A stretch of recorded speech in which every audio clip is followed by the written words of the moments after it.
وَلَقَدْ بَعَثْنَا فِي كُلِّ أُمَّةٍ رَسُولًا أَنِ اعْبُدُوا اللَّهَ وَاجْتَنِبُوا الطَّاغُوتَ فَمِنْهُمْ مَنْ هَدَى اللَّهُ وَمِنْهُمْ مَنْ حَقَّتْ عَلَيْهِ الضَّلَالَةُ فَسِيرُوا فِي الْأَرْضِ فَانْظُرُوا كَيْفَ كَانَ عَاقِبَةُ الْمُكَذِّبِينَ صدق اللہ العلی العظیم۔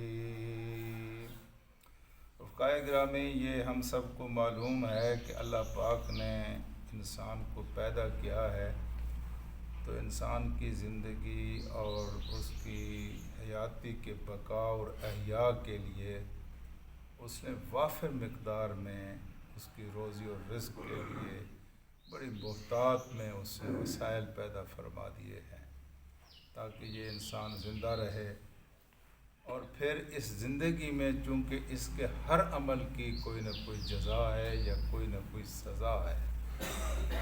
ایسا ہو نہیں سکتا کہ انسان کوئی کام کرے اور اس کے اوپر اس کو کوئی جزا نہ ملے یا اس کے اوپر اس کو کوئی سزا نہ ملے۔ اس لیے یہ بات ضروری تھی کہ جزا و سزا دینے سے پہلے اللہ تبارک و تعالیٰ اس کا اہتمام فرماتا کہ لوگوں کو بتا دیا جائے بھائی یہ اور یہ کام کرو گے تو تمہیں جزا ملے گی، یہ اور یہ کام کرو گے تو تمہیں سزا ملے گی۔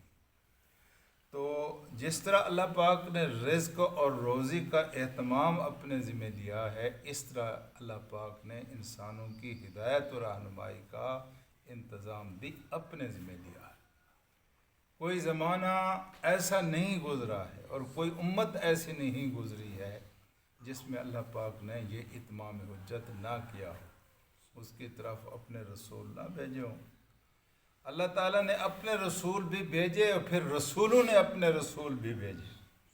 رسول کا معنی پیغمبر ہوتا ہے، پیغام پہنچانے والا، اللہ کا پیغام پہنچانے والا اللہ کا رسول ہوتا ہے۔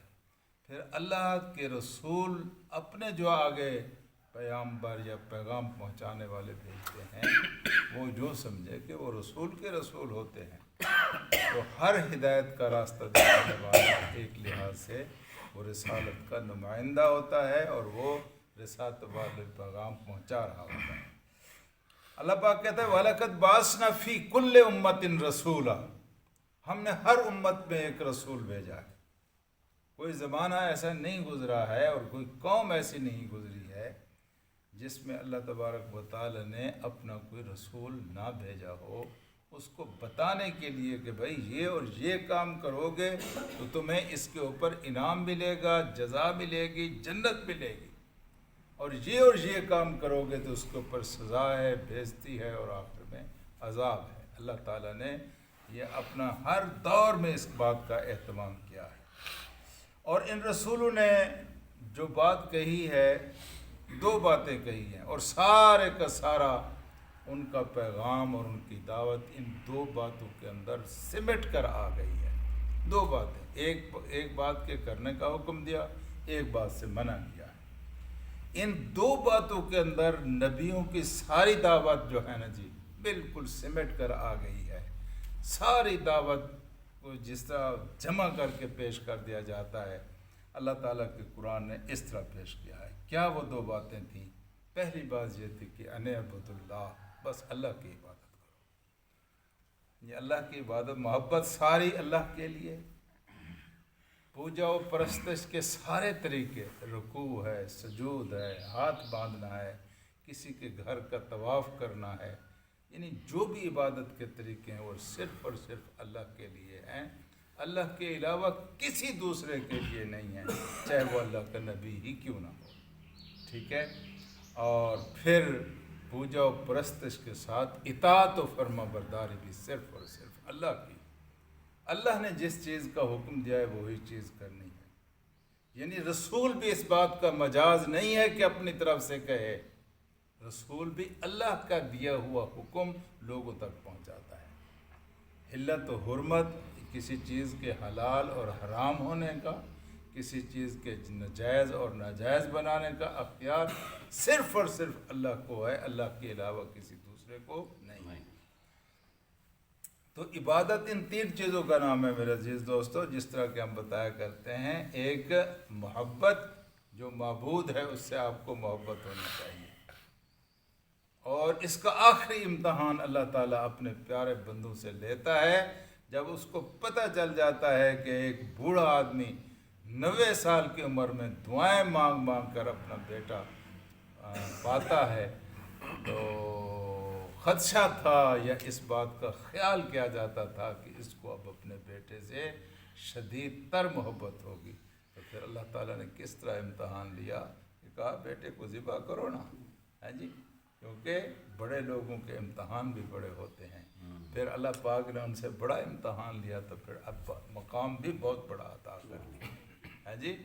تو میرے عزیز دوستو، محبت، اطاعت اور فرما برداری صرف اللہ کے لیے، یہ کرنے کا کام، اور دوسرا نہ کرنے کا کام۔ وَاجْتَنِبُوا الطَّاغُوتَ، اللہ کی عبادت کرو اور طاغوت سے اجتناب کرو۔ طاغوت ہر وہ مطالبہ ہے جو اللہ کی بندگی سے انسان کو روکتا ہے، اس کو طاغوت کہتے ہیں۔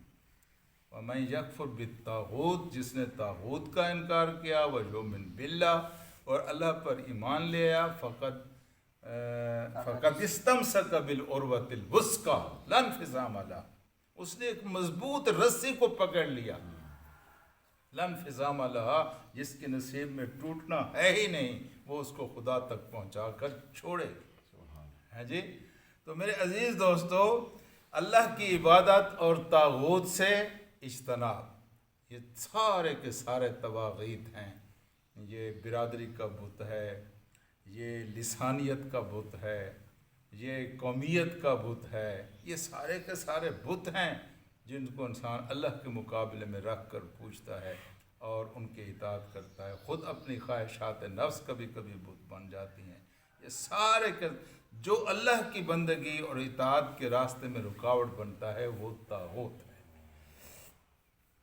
پھر اللہ پاک نے فرمایا کہ فَمِنْهُمْ مَنْ هَدَى اللَّهُ، پھر ان لوگوں میں کچھ ایسے تھے جب نبی ان کی بستی میں آیا جن کو اللہ پاک نے ہدایت کی عزت عطا کی اور ان کو زمین سے اٹھا کر آسمان تک پہنچا دیا، اور وَمِنْهُمْ، اور کچھ ایسے تھے من حقت علیہ الضلالہ، کچھ ایسے ہیں جن کے اوپر گمراہی چسپاں ہو کر رہ گئی، انہوں نے اللہ کے رسول کی دعوت کو مسترد کیا اور ان کے اوپر گمراہی کا وبال آ کر ٹھہرا۔ پھر قرآن دعوت دیتا ہے فَسِیرُوا فِی الْأَرْضِ فَانْظُرُوا کَیْفَ کَانَ عَاقِبَةُ الْمُکَذِّبِینَ، چلو پھرو دنیا کے اندر، تمہیں معلوم ہو جائے گا کہ مکذبین کا اللہ تبارک و تعالی نے کیا انجام کیا ہے جی۔ سب کو معلوم ہے کہ ایک طرف حضرت موسیٰ تھے اور دوسری طرف فرعون تھے۔ حضرت موسیٰ اور حضرت موسیٰ کے ساتھیوں کے اوپر عذاب نازل نہیں ہوا، عذاب کس کے اوپر نازل ہوا؟ جو حضرت موسیٰ علیہ السلام کے بالمقابل تھے۔ ایک طرف حضرت ابراہیم علیہ السلام تھے اور دوسری طرف نمرود تھا۔ نمرود، عذاب کس کے اوپر نازل ہوا؟ نمرود کے اوپر نازل ہوا۔ جتنے بھی نبی ہیں، حضرت لوط علیہ السلام ہیں، حضرت شعیب علیہ السلام ہیں، حضرت نوح علیہ السلام ہیں، اور کچھ حکومت تک پہنچنے میں کامیاب ہوئے، کچھ کامیاب نہ ہوئے، لیکن یہ بات آج تاریخ کے اوپر موجود ہے اور غیر متنازع ہے کہ عذاب ان لوگوں پر نازل ہوئے جن لوگوں نے اللہ کے نبیوں کی دعوت کو جھٹلایا۔ ہاں جی، فَسِیرُوا، ٹرو پھرو، چلو پھرو، فِی الْأَرْضِ، زمین میں، فَانْظُرُوا، اور دیکھو، کیف کان عاقبۃ المکذبین، کہ جھٹلانے والوں کا پھر انجام کیا ہوا ہے۔ ہاں جی، تو کام اگر وہی کرو گے تو تمہارا انجام تو وہی ہوگا، کیونکہ اللہ کے ہاں دو باٹ بھی نہیں ہیں، دو ترازو بھی نہیں ہیں، ناپنے اور تولنے کے دو پیمانے بھی نہیں ہیں۔ ہاں جی، اللہ کے ہاں کوئی رشتہ داریاں بھی نہیں ہیں۔ اگر کام وہ ان لوگوں جیسے کرو گے جو تباہ ہوئے تو تباہ ہو جاؤ گے، اگر ان لوگوں جیسے کام کرو گے جن کو اللہ نے عزتیں بخشی ہیں تو تمہیں عزت ملے گی۔ اللہم صلی علی سیدنا